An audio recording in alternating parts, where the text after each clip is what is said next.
Hello friends. तो आज हम एक्सेल का ट्यूटोरियल स्टार्ट कर रहे हैं।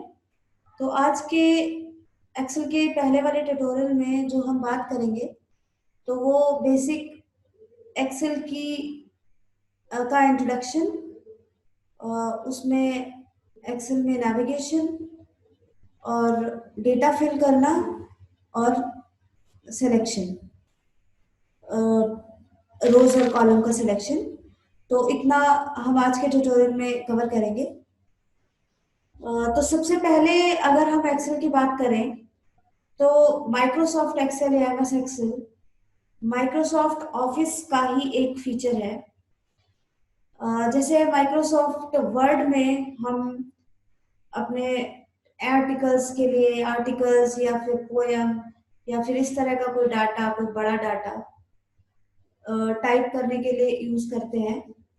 तो उसी तरह अगर हमें कोई इंफॉर्मेशन कहीं से कलेक्ट करनी है, इस तरह का डेटा, किसी का डिटेल अगर हमें कहीं से कलेक्ट करना है, जैसे number, phone number, email ID, addresses, या फिर इस तरह का लार्ज अमाउंट का डेटा, या फिर कोई कैलकुलेशन टाइप, तो इसके लिए एक्सेल का यूज करते हैं।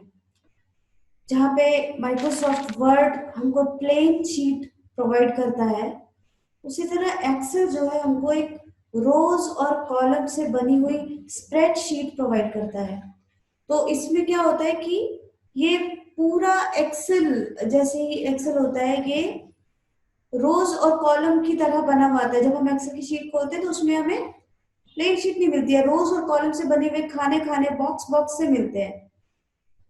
तो बहुत सारे बॉक्स होते हैं उसमें, और इन बॉक्सेस को हम कहते हैं सेल।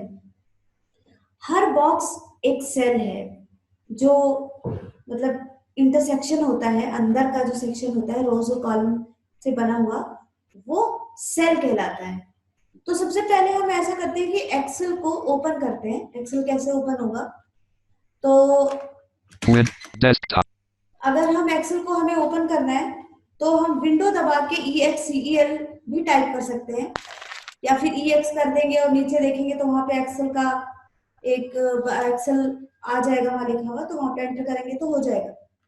लेकिन Escape. हम एक और तरीका है, विंडो आर करके मतलब रन पे जाके भी एक्सेल ओपन कर सकते हैं, क्योंकि वहां से आपको हो सकता है कि EX से कुछ और आ जाए, आपको कठिनाई हो बेसिक यूजर में, कि थोड़ा प्रॉब्लम हो रहा है, नहीं ओपन हो रहा है, तो विंडो आर कीजिए यहाँ पे। Windows R. Run dialog. Type the name of a program, folder, document, or internet resource. ठीक है, तो विंडोज आर करके टाइप कर दीजिए Excel E. X. C. E. L. और एंटर कर दीजिए। Enter. Desktop. Folder view list view. Zoom 5 of 31. To move to items, use the arrow keys. To edit the selected item, press F2.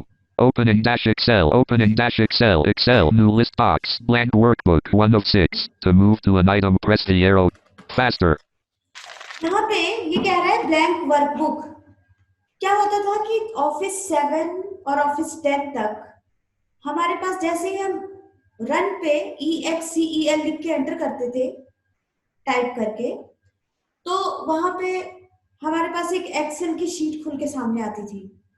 लेकिन office 10 के बाद ये थोड़ा सा change हो गया। यहाँ पे ब्लैक वर्कशीट के अलावा बहुत सारे टेम्पलेट्स भी आते हैं जो कि प्री डिजाइंड होते हैं, वहां पे फॉर्मेटिंग होती है उनकी पहले से। तो अभी फिलहाल हमें अपने अकॉर्डिंग डेटा अरेंज करना है, इसलिए हम EXCEL टाइप करते ही हमारा फोकस होता है ब्लैंक वर्कबुक पे। Blank workbook 1 of 6. ठीक है, यहाँ पे कहते हैं ब्लैंक वर्कबुक और हम उसी पे ही एंटर कर देते हैं। हमने विंडो आर किया, एक्सेल टाइप किया और एंटर कर दिया, फिर वहां पे हमें दिखाएगा ब्लैंक वर्कबुक। अगर हमें नहीं दिखाता है तो हमें अप और डाउन एरो से ब्लैंक वर्कबुक ढूंढना है और उस पे Enter. एंटर कर देना है। Book 1 dash Excel sheet 1 blank A1. यहाँ पे कह रहा है बुक 1 एक्सेल शीट 1। तो ये एक वर्कबुक खुल गई, इसको हम वर्कबुक भी कहते हैं। तो वर्कबुक खुली है और इसमें शीट 1 कह रहा है। ये यहाँ पे भी माइक्रोसॉफ्ट वर्ड से मिलता जुलता है कि जब माइक्रोसॉफ्ट वर्ड पे हम टाइप करते हैं तो वहां पे हमारे खुद के पेजेस आते जाते हैं, जैसे हम टाइप करते रहते हैं तो पेजेस आते रहते हैं, लेकिन यहाँ क्या हो रहा है कि यहाँ पे शीट 1 आ रहा है, और अगर हमें दूसरी शीट चाहिए तो अपने आप नहीं आएगी, हमें इंसर्ट करनी पड़ेगी। तो शीट इंसर्ट कैसे करते हैं उसके बाद हम बाद में करेंगे। अभी हमारे सामने एक स्प्रेडशीट खुल के आई है, रोज और कॉलम से बनी हुई है। तो अगर हम up down arrow left right arrow करें, क्योंकि रीडिंग कमांड्स तो वही होती है, तो वर्ड में ब्लैंक ब्लैंक बोलता था, यहाँ पे देखते हैं क्या कह रहा है ये। Blank A1. Blank A1, right arrow कर रही हूँ। Blank B1. Blank C1. Blank D1. Blank E1. तो यहाँ पे ABCDE साथ में 1 1 भी लगा रहा है, ठीक है। तो यहाँ पे क्या हो रहा है कि ब्लैंक है इसलिए ब्लैंक बोल रहा है, मगर ABCD, अब जैसे कि हमने बात की कि रोज और कॉलम से बनी है शीट, तो रोज और कॉलम से कैसे, एक रो हमारी एक लाइन है, लाइन से बनी होती है, तो एक लाइन हमारी हॉरिजॉन्टल है और एक वर्टिकल लाइन है। तो जो हॉरिजॉन्टल लाइन है वो हमारी बनाती है रो, और जो वर्टिकल लाइन है वो हमारा बनाती है कॉलम। तो ये बोल रहा है A1 ABCD, मैं राइट एरो कर रही हूँ, तो एक ही रो में वो आगे बढ़ रहा है। सेल तो चेंज हो रहे हैं, सेल्स चेंज हो रहे हैं, मगर रो नहीं चेंज हो रही है। A1 B1 C1 D1 यही बोल रहा था, तो 1 तो लगा हुआ है सामने, तो इससे ये तो समझ आता है कि 1 रो तो चेंज नहीं हो रही, कॉलम्स चेंज हो रहे हैं, सेल चेंज हो रहे हैं, कॉलम चेंज हो रहे हैं। तो कॉलम चेंज हो रहे हैं, तो ABCD कॉलम है, इससे हमें पता चलता है जो ABCD जो नाम है वो कॉलम का नाम है। और 1 Home. Blank A1. अब मैं डाउन एरो करके देख लेती हूँ। Blank A2. A1 पे कर्सर था, मैंने डाउन एरो किया तो A2 बोला इसने। Blank A3. Blank A4. Blank A5. अब मैं जब डाउन एरो कर रही हूँ तो मैंने देखा कि रोज चेंज हो रही है, तो राइट एरो लेफ्ट एरो से कॉलम चेंज हो रहा है, और डाउन एरो अप एरो से रोज चेंज हो रही है। अगर मैं अप एरो करूँ तो Blank A4. Blank A3. Blank A2. Blank A1. ठीक है। तो अगर मुझे फॉरवर्ड जाना है, तो अगर मुझे कॉलम्स पे चेंज करने हैं फॉरवर्ड, तो मैं राइट एरो करूंगी, बैकवर्ड जाना है तो लेफ्ट एरो। अगर मैं रो चेंज करना चाहती हूँ डाउन एरो से, तो मैं डाउन एरो से फॉरवर्ड होगी रो, और अगर मैं अप एरो करूंगी तो बैकवर्ड जाएगी। तो इस तरह हम रोज और कॉलम चेंज हो गया हमारे। अब A1 A1 2 3 ये रो के नाम है, और ABC ये कॉलम्स को इंडिकेट करता है। 1 2 3 रो को इंडिकेट करता है और ABC कॉलम को इंडिकेट करता है। तो यहाँ पे अब हम अगर बात करें कि अगर हम कहते हैं A, तो उसको ये पता है कि A1 से लेके और पूरा कॉलम A मान दिया जाएगा। लेकिन अगर हम कहते हैं A1, इसका मतलब है एक सेल, क्योंकि हमने बात की थी कॉलम रो से बना हुआ है मिलके सेल। तो A1 जो है या B1 है या B2 है, ये सेल एड्रेस है।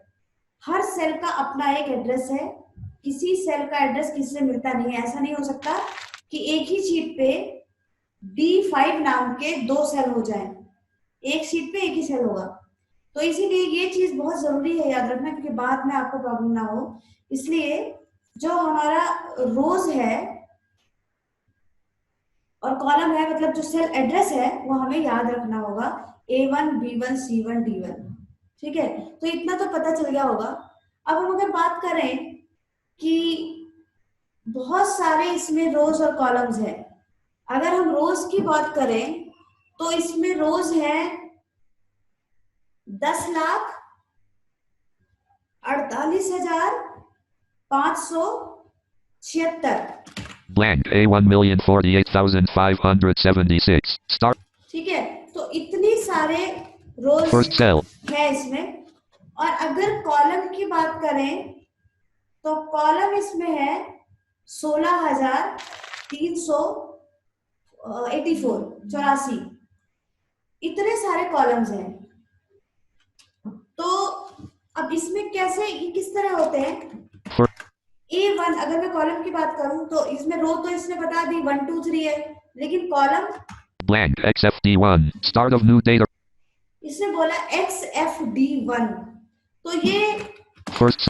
इसका कॉलम का लास्ट था। अब XFD1 को मैंने आपको काउंट करके बताया था अब ये कैसे होता है, ABCD blank B1, blank C1, blank D, blank E1, इसी तरह ABCDEFGHIJK इस तरह के वन वन वाली रो है, आते जा रहे हैं। जब ABCD खत्म blank हो जाएगा, X1, blank Y1, blank Z1, blank AA1, अब देखिए जैसे ही Z तक खत्म हुआ, Z के बाद आपका आ गया AA1, फिर इसी तरह blank AB1, AB1, फिर जब ये पूरा Z तक खत्म हो जाएगा तो ट्रिपल A आ जाएगा, है ना, डबल ए। तो इस तरह का काम इसमें मतलब इस तरह की होती है, आप खुद देख के और जान जाएंगे। first cell, तो आप इतना तो आप जान ही गए होंगे कि किस तरह कॉलम्स और रोज होते हैं और कैसे ये बनते हैं और कितने होते हैं। बाय डिफॉल्ट हमने बात की थी कि जो 10 तक ऑफिस 10 तक ऑफिस 7 और 10 में बाय डिफॉल्ट हमारे पास 3 शीट्स हुआ करती थी, लेकिन इस टाइम हमारे पास सिर्फ एक शीट आती है और अगर हमें चाहिए तो हमें इंसर्ट करनी होती है, ठीक है। अब अगर हम बात करते हैं कि ये हमने राइट एरो लेफ्ट एरो से पढ़ा रीड किया था, अगर हमें सेलेक्ट करना है तो मैं शिफ्ट के साथ राइट एरो कर दूंगी तो एक एक कॉलम सेलेक्ट हो जाएगा, एक एक सेल। अगर मैं राइट करूंगी तो सेल सेलेक्ट होगा राइट की तरफ, और अगर मैं डाउन करूंगी तो डाउन की तरफ सेल सेलेक्ट होगा। जैसे select B1, select B1, A1 तो सेलेक्टेड था ही, select C1, select D1, select E1, इस तरह मैं शिफ्ट के साथ राइट एरो कर रही हूं तो ये A1 B1 C1 D1 select हो गया, वन वाला। लेकिन अगर अगर मैं डाउन एरो करती तो मेरा A1 A2 A3 A4 select होता, लेकिन क्योंकि अभी मेरा D1 तक सेलेक्ट हुआ है, अगर मैं अभी डाउन एरो कर देती हूँ तो क्या होगा देखो, select A1, blank E2, blank, A1 से E2 तक सेलेक्ट हो गया, क्योंकि मैंने E1 तक सेलेक्ट किया था तो A से लेके E तक तो सेलेक्ट है ही, है ना, लेकिन अब मैं डाउन एरो कर रही हूँ तो वो रोज सेलेक्ट होती जा रही है। select A1, blank E3, blank, A1 से E3 तक, क्योंकि 2 के बाद 3 हो गया। अब देखो select A1, blank E4, blank, E4, तो ये पहले A1 से ऐसे दिखा रहा है कि A1 से E4 तक, क्योंकि A से E तक तो पहले ही मैंने सेलेक्ट किया था, अब मैं डाउन एरो शिफ्ट के साथ कर रही हूँ तो आगे भी बढ़ रहा है। तो इस तरह हमारा सिलेक्शन हो जाता है। first, अब अगर मैं ये चाहती हूँ कि मैं पूरी रो एक साथ सिलेक्ट कर लूँ, कभी कभी ऐसी जरूरत पड़ती है कि हमें पूरी रो एक साथ करनी पड़ती है, डेटा नहीं, उसमें डेटा भी इंक्लूड होगा अगर है तब भी और नहीं है तब भी। तो पूरी रो अगर एक साथ सिलेक्ट करनी है तो हम उसकी कमांड प्रेस करते हैं shift space, select an entire row, select A1, blank XFD1, blank, ठीक है। A1 से XFD1 तक सेलेक्ट दिखा दिया है इसने, ठीक। तो अब हमने यहाँ पे blank, सिलेक्शन हटानी है तो हम up down arrow left right arrow में से किसी की को दबा देंगे तो सिलेक्शन हट जाएगी। इसी तरह अगर हमें एक कॉलम सेलेक्ट करना है तो हमारी हमारे जो कमांड होगी वो होगी कंट्रोल स्पेस, पहले शिफ्ट स्पेस से रो के लिए कंट्रोल स्पेस करते हैं। select an entire column, select A1, blank A1,048,576, blank, ठीक है, तो आपको ये पता चला कि blank, कॉलम और रो सेलेक्ट करने में अलग तो पता चला होगा, क्योंकि उसने पहले ए बोला A1, इसके बाद उसने बोला XFD, तो आपको पता चल गया कि ये कॉलम है। लेकिन अभी इसने मिलियन बिलियन में बोला है तो आपको पता चल गया कि पूरा मतलब कॉलम सेलेक्ट हुआ है, और पहले जो हमने की थी XFD तक, ये आपको पता चल गया था कि रो सेलेक्ट हुई है। तो अगर इस तरह अगर आपको कभी पूरा कॉलम और पूरी रो सेलेक्ट करनी है तो यही कमांड देके करेंगे, लेकिन आपको ये याद रखना है कि आपका जो फोकस है वो आपके उसी कॉलम पे होना चाहिए जो आप सिलेक्ट कर रहे हैं, या उसी रो पे होना चाहिए जो आपको सेलेक्ट करनी है। इसके बाद आप ये कमांड देंगे तो आपका सिलेक्शन हो जाएगा। एक और तरीका है सिलेक्ट करने का कि चाहे आपके पास डेटा है या नहीं है, हम सेल की ही बात कर रहे हैं, होगा तब भी नहीं होगा तब भी, अगर आपको इस तरह का सिलेक्शन करना है, जैसे कि आप चाहते हैं कि आप अपने डेटा का थोड़ा सा हिस्सा, जैसे आपने डेटा बना रखा है J तक, A1 से लेके J10 तक डेटा आपने बना रखा है। लेकिन आप चाहते हैं कि आपका डेटा A1 से लेके और E5 तक ही सेलेक्ट हो, E5 तक ही डेटा सेलेक्ट हो, मगर बाकी का फिर क्या होगा, है ना, कैसे होगा? तो ये तो हमें धीरे धीरे करना होगा। ऐसे बड़ी, अगर अभी तो छोटा अमाउंट है, छोटा फिगर है तो आसान है, छोटा डेटा है तो आसान है। लेकिन अगर मान लीजिए कि 100 का डेटा होता या 500 का डेटा होता तो बहुत प्रॉब्लम हो जाती सिलेक्शन में।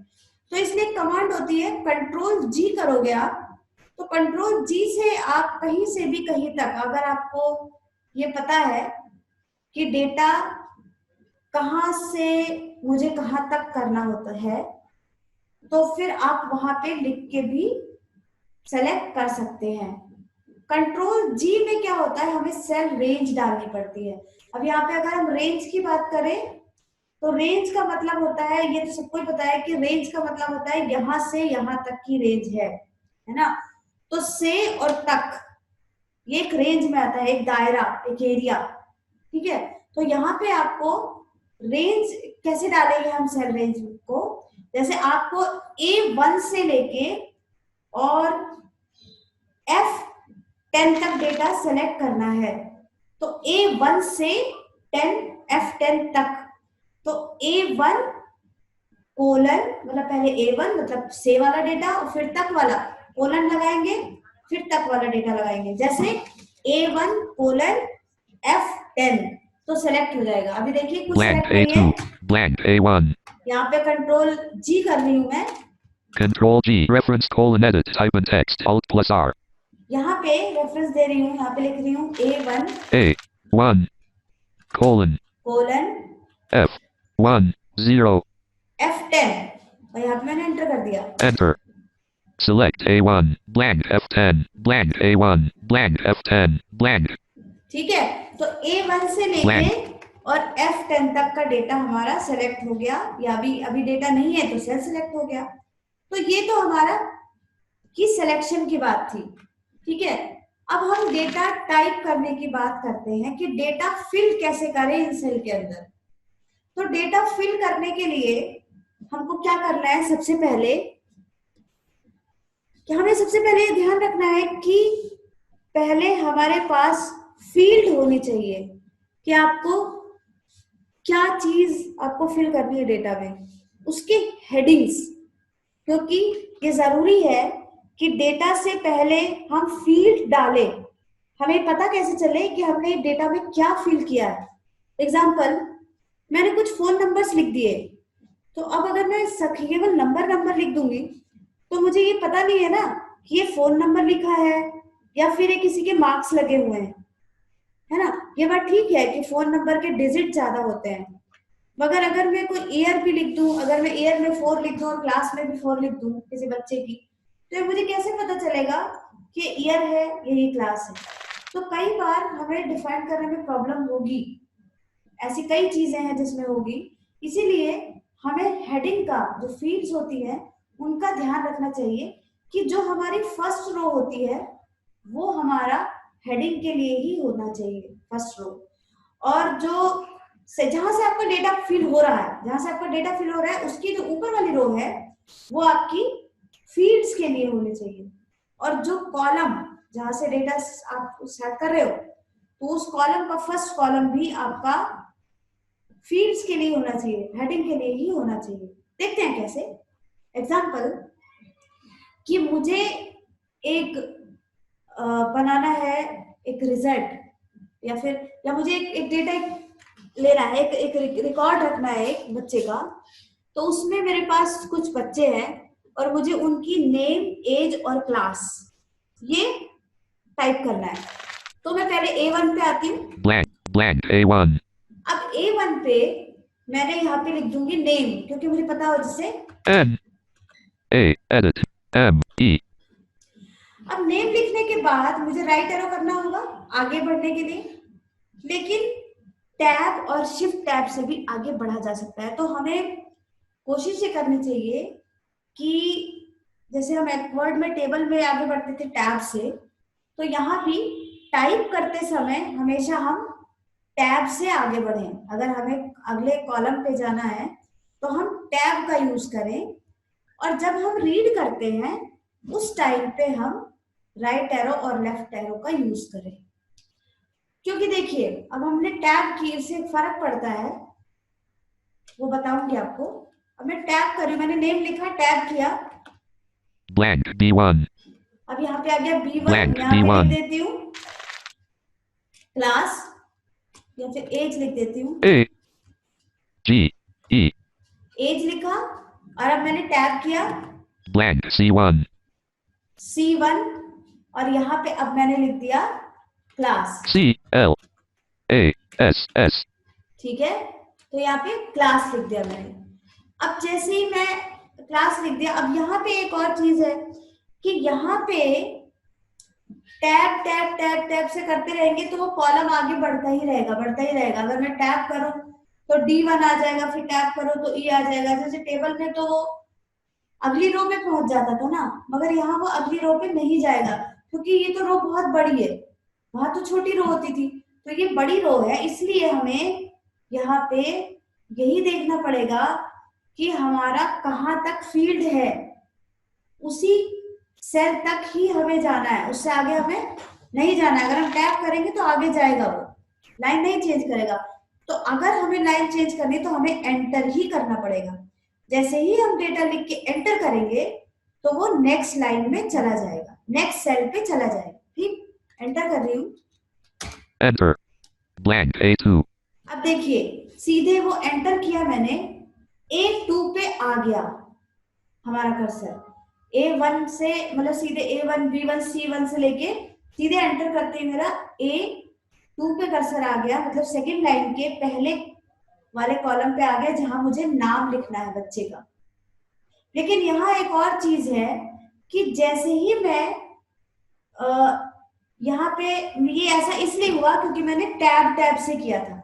अगर मैं राइट एरो करती और लिख के टाइप करके मैं एंटर कर देती तो वो मेरा C1 से सीधे एंटर करते C2 पे आ जाता। ठीक है, तो इसीलिए जब हम डेटा फिल कर रहे होते हैं तो हमें चाहिए कि अगर हमें अगली लाइन पे भी करना है, अगली लाइन पे भी करना है, तो हम टैब का यूज करें, और जहां पे हमारा खत्म हो जाए डेटा, हमें लगे कि यहाँ तक हमारा लास्ट है, C तक लास्ट है या D तक लास्ट है, वहां हम एंटर कर दें तो हमारा डेटा फिर वो जो हमारा कर्सर है वो लाइन 2 पे आ जाएगा खुद ही, नेक्स्ट लाइन पे। अब हमने यहाँ पे नेम लिखा था पहले में, यहाँ पे मैं लिख देती हूँ A, edit A, K, A, S, H, यहाँ पे मैंने लिखा आकाश, टैप कर रही हूँ, H, blank B2, यहाँ पे एज मुझे लिखनी है, यहाँ पे मैं लिख देती हूँ इसकी एज 3, 3, edit 3, type in और text, यहाँ पे class, blank C2, मैं टैप कर रही हूँ।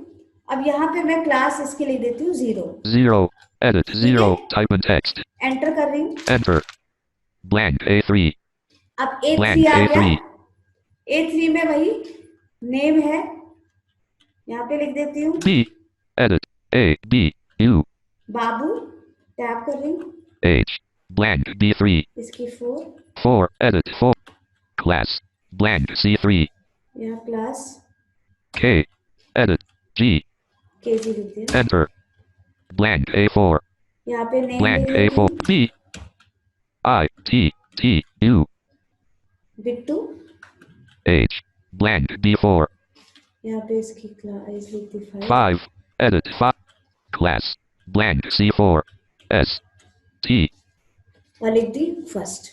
तो इस तरह मेरा डेटा जब मैंने बनाया तो वो इस तरह ये डेटा आपका फिल हो गया। तो पहला आपका टॉप पे जा रही हूँ, name A1, अगर मैं पढ़ूं तो book 1, dash Excel sheet 1, name A1, ठीक है, नेम राइट एरो कर रही हूँ, H, B1, class C1, ठीक है। अब home name A, Akash A2, अब ये A2 में आकाश, पहला रो आकाश का है, अब आकाश का ही राइट में, H, 3, B2, ये आकाश की एज है 3, class 0, C2, ये आकाश की ही क्लास है 0। लेकिन मैं अगर एंटर करूँ ना यहाँ, enter, KG C3, अब देखिए C3 पे आ गया, क्योंकि मैं राइट एरो से पढ़ रही थी। अगर मैं टैब कर रही होती तो एंटर करते ही मेरा अगले वाले रो पे ही आ जाता और फर्स्ट वाले कॉलम पे ही आ जाता, या फिर जहां से हमने टैब करना शुरू किया है उस वाली जगह पे आ जाता। एक बार करके देख लेना। मैं यहाँ पे होम दबा रही हूँ। Home name. Babu A3.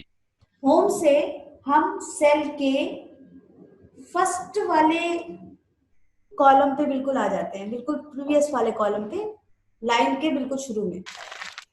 H4. Class. KG C3. ठीक है, केजी Home name.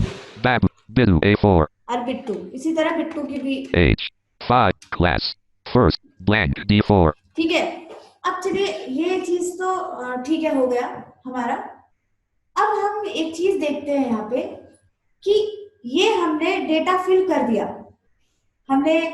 अब डेटा फिल में क्या होता है कि जैसे ही हम डेटा फिल करके एंटर करते हैं, क्योंकि अभी हम टैप कर रहे थे आगे के बढ़ने के लिए, लेकिन जब भी अगर हमें कोई एक चीज लिखनी है, हमें जरूरी तो नहीं है ना कि हमें पूरा ये बनाना हो।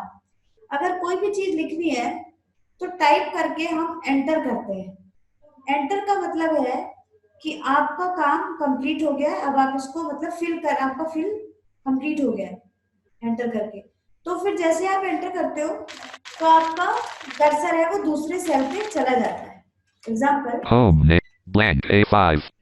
यहाँ पे अगर मैं लिखूं NATIONAL. नेशनल, लिखा मैंने, एंटर कर दिया मैंने, Enter. Blank A6. A6 पे मेरा कर्सर है, क्योंकि 5 पे था तो मुझे अप एरो करके देखना पड़ेगा कि मैंने क्या लिखा था। ये देखो, National A5. नेशनल। तो अगर मैंने कुछ भी डेटा लिख के एंटर कर दिया है और वो ब्लैंक बोल रहा है, तो मैं ये ना सोचूं कि मैंने ये टाइप किया था मगर ये टाइप क्यों नहीं हुआ। मुझे एक बार अप एरो करनी है, क्योंकि एंटर करते ही हमारा कर्सर नीचे पहुंच जाता है, उसी के नीचे जहां पे हम टाइप कर रहे थे। तो जैसे ही मैंने टाइप किया नेशनल और एंटर किया तो मेरा कर्सर सीधे नीचे पहुंच गया, तो इसलिए मैंने अप एरो किया और नेशनल पढ़ दिया उसने। अब मैं चाहती हूँ कि अब नेशनल मैंने लिखा था मगर वहीं जाके मैं ये लिख देती हूँ एसोसिएशन फॉर द ब्लाइंड, है ना। तो नेशनल के साथ एसोसिएशन भी ऐड कर देती हूँ। तो Blank. National A5. मैंने नेशनल पे कर्सर रखा, एसोसिएशन लिख रही हूँ, ASSOCIATION. एंटर कर देती हूँ। Enter. Blank A6. National association आ जाना चाहिए। Association A5. ओहो, यहाँ पे तो नेशनल आया ही नहीं, चला गया, एसोसिएशन ही आ गया, है ना। तो ये वही प्रॉब्लम है कि अगर मैंने यहाँ पे नेशनल टाइप किया, फिर से मैं सोच रही हूँ कि इसमें एसोसिएशन भी ऐड कर दूं, तो यहाँ पे जैसे ही मैं आई नेशनल पे और एसोसिएशन टाइप किया तो पहले वाला मिट गया, ये ओवरराइट हो गया।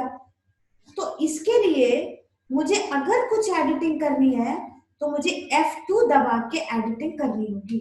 जैसे Blank. Association A5. अब एसोसिएशन है, मुझे तो नेशनल एसोसिएशन करना था। अब या तो फिर मैं यहाँ फिर से लिख दूं नेशनल एसोसिएशन, तो यहाँ पे लिख जाएगा। लेकिन अगर मैं चाहूँ कि नहीं नहीं मुझे यहाँ पे एसोसिएशन लिखा हुआ है, मैं इतनी मेहनत क्या करूँ, मैं नेशनल ही लिख देती हूँ। तो मैं क्या करूंगी, F2 कर दूंगी। यहाँ नेशनल पे आई, F2 किया, F2. Edit association type and text. F2 edit association. अभी बिल्कुल हम एडिट मोड पे हैं, जैसे हम वर्ड पे एडिटिंग करते हैं वैसे कर सकते हैं। अब एसोसिएशन लिखा है तो मुझे इससे पहले सीधी सी बात है कि मुझे उससे पहले नेशनल लिखना होगा, तो मैं होम दबा देती हूँ। Home. A. A, Alpha. Association का ए पे कर्सर है, मतलब ए के लेफ्ट में, यहाँ पे मैं लिख देती हूँ नेशनल। NATIONAL. नेशनल स्पेस कर दिया Space. और एसोसिएशन पहले से लिखा था, एंटर कर देती हूँ। Enter. Blank A6. A6 पर ही कर्सर आया, एंटर करते ही अप एरो कर रही हूँ मैं। National Association A5. देखिए A5 पे नेशनल एसोसिएशन लिख के आ गया, ठीक है। तो आई थिंक कितना क्लियर होगा। अब एक लास्ट चीज करते हैं आज के लिए कि ये मुझे नेशनल एसोसिएशन लिखा है, अब मुझे लिखना है for the blind, national association for the blind. F2 करना होगा, सीधी सी बात। Blank. National Association A5. F2 कर रही हूँ. F2. Edit National Association. Type in text. अब मैं नेशनल एसोसिएशन कर रही हूँ, अप एरो कर रही हूँ, National Association. डाउन एरो कर रही हूँ. National Association. National Association. मैं अप एरो डाउन एरो सब कर रही हूँ, लेकिन ये क्या हो रहा है, नेशनल एसोसिएशन ही बोल रहा है. इसका मतलब है, क्योंकि जब हम एडिट मोड पे हैं तो हम बिल्कुल जैसे वर्ड की एडिटिंग होती है वैसे ही है ना. तो अगर मैं right arrow left up arrow down arrow करूंगी तो वो लाइन पढ़ेगा, है ना. राइट एरो लेफ्ट एरो करूंगी तो कैरेक्टर रीड करता है. तो अब मैं अप डाउन एरो कर रही हूँ तो इसमें नेशनल एसोसिएशन बोल रहा है. इसका मतलब कि नेशनल एसोसिएशन एक ही लाइन में आया है. मैं एंड दबा देती हूँ. End. अब यहाँ पे लिखती हूँ space, Space F-O-R. Space A-E. Space फिर B-L-I-N-D. ब्लाइंड. ठीक है, national association for the blind. अब मैं एक बार अप एरो करती हूँ. National Association for the Blind. National association for the blind. National Association for the Blind. मैं अप डाउन एरो दोनों कर रही हूँ, लेकिन ये क्या पढ़ रहा है, national association for the blind. मतलब कि मैं जितना भी लिख रही हूँ एक ही लाइन में आ रहा है. ठीक.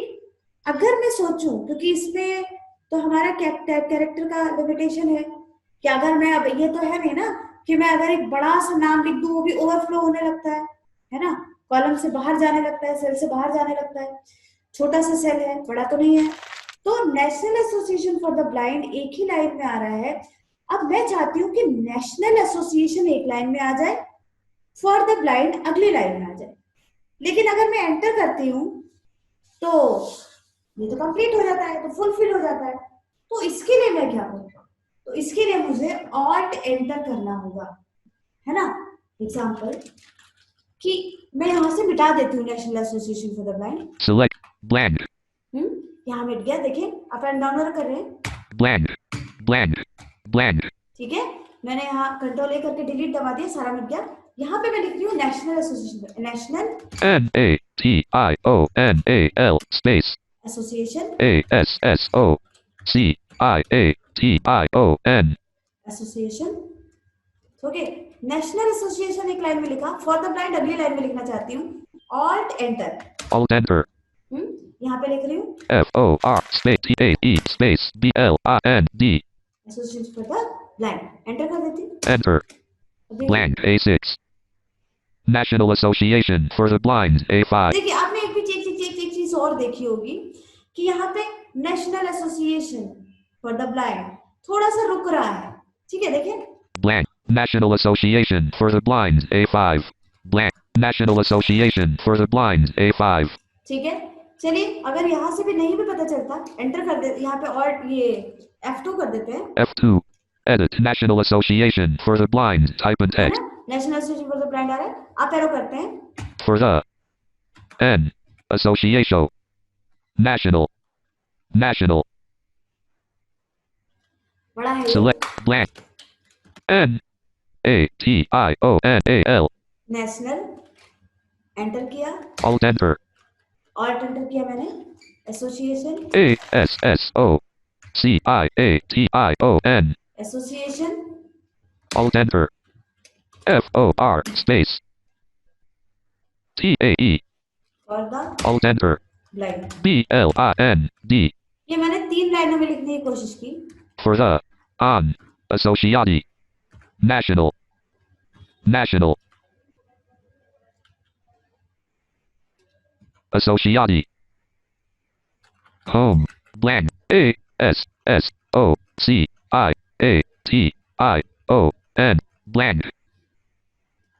अच्छा, यहाँ ये चीज जो आ रही है वो इसलिए Select blank. कि ये एसोसिएशन इस वाले सेल से थोड़ा सा बड़ा है ना. तो ये जो इसका जो कॉलम का जो विड्थ है वो थोड़ा बड़ा है, तो इसलिए ये लिखा तो जा रहा है मगर ये रीड नहीं कर रहा. कोई छोटा, क्योंकि बाद में आपको ऑटो फिट जो कॉलम की विड्थ है वो ऑटो फिट करना बताएंगे, तो इससे आपको ज्यादा क्लियर होगा. मैं एक बार आपको कोई छोटा नाम लिख के दिखा देती हूँ. V-A-R-S-H-A. Alt enter. I-S-H-A. Alt enter. N-E-E-L-A-M. Isha. Varsha. Varsha. Isha. Neelam. यहाँ पे वर्षा, ईशा, नीलम, ये देखिए एंटर कर रहे हैं। Enter. Blank A6. Varsha Isha Neelam A5. देखिए यहाँ पे वर्षा, ईशा, नीलम बोल रहा है ये, तो ये अलग अलग लाइन में आपको दिखाते हैं। Blank A6. A6 पे भी मैं यही नाम लिख देती हूँ। V A R S H A space I S H A space N E E L A M. Neelam enter कर दीजिए। Enter. Blank A7. Varsha Isha Neelam A6. देखिए वर्षा, ईशा, नीलम, फिर अप एरो कर रही हूँ, A5 पे जा रही हूँ। Varsha Isha Neelam A5. देखिए दोनों में थोड़ा डिफरेंस पता चल रहा होगा। यहाँ पे देखिए Varsha Isha Neelam A6. ये जल्दी जल्दी एक ही लाइन में पढ़ रहा है, Varsha Isha Neelam A5. यहाँ पे अगला लाइन में पढ़ रहा है। एक बार F2 करके दिखा देती हूँ। F2. Edit. Varsha Isha Neelam type and text. ठीक है, अप एरो कर रही हूँ। Isha. Varsha. देखिए अप एरो से Varsha. Varsha. Varsha. यहाँ पे मैंने अप एरो किया तो एक ही नाम बोल रहा है। अब मैं डाउन एरो कर रही हूँ। Isha. ठीक है, डाउन एरो से एक नाम बोला, फिर डाउन एरो कर रही हूँ, Neelam. नीलम। तो ये 3 रो में 3 नाम है, तो इसलिए इसने यहाँ पे इस तरह के बोले। अब मैं Escape. आपको 6 वाला दिखाती हूँ। Varsha Isha Neelam A6. अब A6 का दिखाती हूँ, F2 कर रही हूँ। F2. Edit. Varsha Isha Neelam type and अब अप text. एरो कर रही हूँ, Varsha Isha Neelam. Varsha Isha Neelam. तो ये एक ही लाइन में तीनों बोल रहा है। तो कहने का Escape. मतलब इतना ही है सिर्फ कि आपको ये समझ आ गया होगा अब तक कि Varsha Isha Neelam A6. जब हम डेटा टाइप करते हैं तो उसमें 2 चीज ध्यान रखनी है। एक तो ये कि आपको जब डेटा आप टाइप करें उस टाइम पे एंटर, जैसे आप डेटा टाइप करके एंटर करते हैं तो आप नीचे चले जाते हैं, उससे नीचे सेल में, तो आप एक बार अप एरो करके चेक करें कि आपने क्या टाइप किया था। दूसरी चीज कि अगर आपको डेटा टाइप करने के बाद जो करेक्शन करनी है वो करने के लिए आपको F2 दबाना होगा, नहीं तो ओवरराइट हो जाएगा डेटा ठीक से। वो आप उसको ऐड नहीं कर पाएंगे। जो आप टाइप करेंगे वही टाइप होगा और जो पहले का टाइप होगा वो मिट जाएगा। इसीलिए आपको F2 दबा के और वर्ड की तरह ही एडिटिंग करनी होगी। तीसरी चीज कि अगर आप ये चाहते हैं कि आपकी एक चीज एक लाइन पे आए तो उसके लिए आपको लाइन चेंज करने के लिए एक्सेल के अंदर, एक्सेल एडिटिंग के अंदर आपको जब लिख रहे हैं तो आपको लाइन चेंज करते हुए ऑल्ट एंटर करना होगा, जिससे कि आप अलग अलग लाइन में अपनी चीजें लिख पाए। तो फिर आज के लिए इतना ही। आज के पूरे ट्यूटोरियल में आपने पहले देखा, एक्सेल के बारे में थोड़ा जाना, रोज कॉलम के बारे में जाना, एक्सेल में कितनी रोज हैं कितने कॉलम्स हैं ये देखे। रोज बाय डिफॉल्ट शीट्स आपने देखी कि कितनी होती हैं, पहले कितनी होती थी अब कितनी होती हैं। इसके बाद आपने देखा कि कैसे नेविगेट करते हैं रोज और कॉलम्स में, किस तरह रोज और कॉलम्स बने होते हैं। रोज जो सेल एड्रेस होता है, सेल किसको कहते हैं, सेल का एड्रेस जो है वो क्या होता है, हर सेल का एक एड्रेस जो होता है वो क्या है। फिर आपने देखा कि कैसे सेलेक्ट करते हैं कितने भी सेल्स को, हर एक सेल को एक एक कैसे सेलेक्ट करते हैं। और अब इसके बाद एक कॉलम अगर पूरा सेलेक्ट करना हो तो उसकी क्या कमांड है। आपने देखा कि कैसे एक रो को सेलेक्ट किया जाता है। इस तरह आपने ये भी देखा कि अगर रो और कॉलम नहीं, हमें कोई डेटा का कोई स्पेसिफिकेशन, हमें स्पेसिफिक डेटा सेलेक्ट करना है कि यहाँ से यहाँ तक करना है, तो उसे एक ही बार में कैसे सेलेक्ट कर सकते हैं, है ना। ये चीज आपने देखी। और इसके बाद अगर हम एक और चीज आपको दिखा देती हूँ लास्ट, कि कैसे डेटा के एज पे जाते हैं। अगर आपको डेटा के कोने कोने में घूमना है तो कैसे कोने में घूमेंगे। आप डेटा के पहले अपना फोकस फर्स्ट पे रख लीजिए, फर्स्ट होम पे, बिल्कुल फर्स्ट सेल पे, नेम A1 पे। अब आप कंट्रोल के साथ राइट एरो करेंगे तो आप एज पे चले जाएंगे, इसके लास्ट कॉर्नर पे जहां तक लास्ट है, class C1 edge of current data region. ठीक है, एज ऑफ करंट डेटा जिस बोला इसने यहाँ पे। और फिर डाउन एरो कर देंगे तो first C4 edge of current data region. ये लास्ट में चले गए, नीचे लेफ्ट एरो कर देंगे फिर से, Name. Bidu A4. Edge of current data region. और लास्ट बच्चे के नेम पे। तो अगर कोने कोने में घूमना है तो आप कंट्रोल दबा के left arrow, right arrow, up arrow, down arrow करिए और कोने कोने में घूमते रहिए।